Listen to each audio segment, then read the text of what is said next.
मी एक वाटीभर साखर घेऊन एक इलायची घालून ते दोन्ही मिक्सरच्या भांड्यामध्ये फिरवून घेतलं आणि एका परातीमध्ये त्याच वाटीने 2 वाट्या गव्हाचं पीठ घातलेलं आहे आणि जाडसर रवा होता तर जाडसर होता म्हणून मिक्सरमधून काढून घेणार आहे आणि रव्यामध्ये 4 बिस्किट घालून ते सुद्धा मी मिक्सरमध्ये काढून घेणार आहे.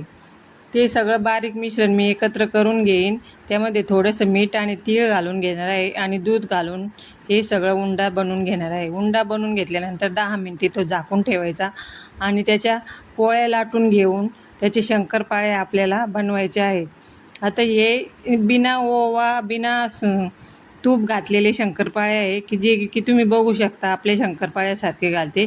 बिस्किट तुम्ही कोणतेही तुम्हाला जे आवडत असेल त्या फ्लेवरचे घाला, जो तुम्हाला फ्लेवर आवडत असेल. पण मी नारळ कोकोनटचे घातलेले आहे आणि 4च घातलेले आहे कारण मी 2च वाटे पीठ घेतलेले आहे. जास्त जर असेल तर तुम्ही 1 पुडासुद्धा घालू शकता त्यासाठी पूर्ण बिस्किटचा.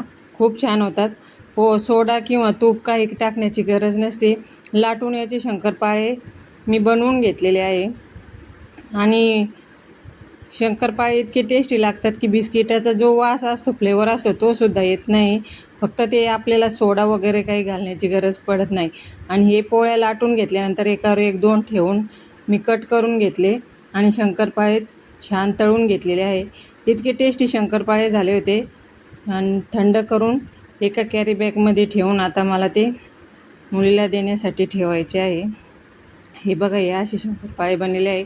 तळून घेतलेले आहे शंकरपाळे छानपैकी. खूप छान कलर आलेला होता आणि टेस्ट पण खूप भारी झाली होती. 2 वाट्याचे खूप सारे शंकरपाळे बनलेले आहेत आणि ते पण एकदम ठिसूर असे.